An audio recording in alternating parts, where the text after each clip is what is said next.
Le CAC 40 est toujours dans le rouge et oscille autour des 4600 points à la mi-journée, alors que la prise de parole d'Emmanuel Macron ce soir à 20h focalise l'attention des investisseurs. Le président de la République française s'exprimera à la suite de deux conseils de défense prévus hier et aujourd'hui. Celui-ci devrait annoncer de nouvelles mesures restrictives au niveau national, mesures restrictives qui sont d'ailleurs depuis 2 jours le lot de toutes les anticipations.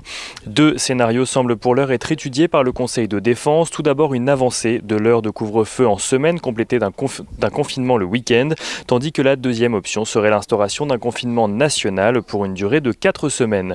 Deux perspectives qui font en tout état de cause craindre de nombreuses retombées sur l'économie et qui relèguent donc au second plan les publications d'entreprises. Aujourd'hui, à la mi-journée, rares sont les valeurs à évoluer dans le vert. On notera tout de même Téléperformance, dont les activités profitent du développement du télétravail, mais aussi Carrefour, porté par ses résultats trimestriels. Carrefour qui publie un chiffre d'affaires en hausse de 8,4% à données comparables, grâce notamment à une bonne dynamique de ses ventes en France, mais aussi au Brésil, qui voit les ventes progresser de 26%.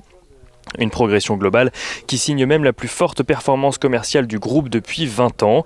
Pour l'ensemble de l'année, Carrefour dit anticiper une dynamique commerciale soutenue ainsi qu'une amélioration du levier opérationnel de ses activités de distribution. Peugeot, qui publiait ses résultats trimestriels également aujourd'hui, voit son chiffre d'affaires reculer légèrement par rapport à son niveau de 2019, mais voit sa division automobile gagner 1,2% sur la même période. Pour l'année 2020, le groupe PSA prévoit un recul du marché automobile sans pour autant changer son objectif opérationnel.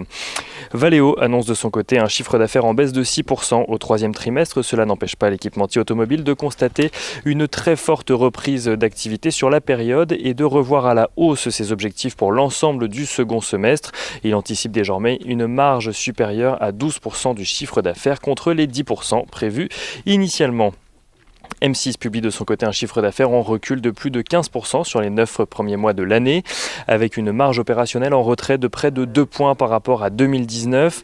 M6 qui a continué au troisième trimestre sa stratégie de réduction des coûts, affichant un EBITDA à 54 millions d'euros, soit près de 20 millions de plus qu'en 2019. Et on finit avec Sopra Steria qui affiche un chiffre d'affaires en recul de près de 6% au troisième trimestre, à cause notamment d'un recul de près de 30% de son activité dans le secteur aéronautique. Sopra Steria qui a également subi une attaque informatique détectée la semaine dernière. Le groupe, qui se concentre sur un retour à la normale, doit estimer dans un second temps si l'attaque aura un impact sur ses comptes.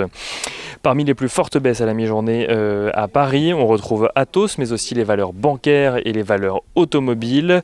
On regarde rapidement ce qui se passe du côté du baril de Brent qui se négocie sous les $40 à la mi-journée. L'once d'or reste de son côté aux alentours des $1900, tandis que l'euro-dollar, lui, passe sous la barre des $1,1750 pour 1 euro.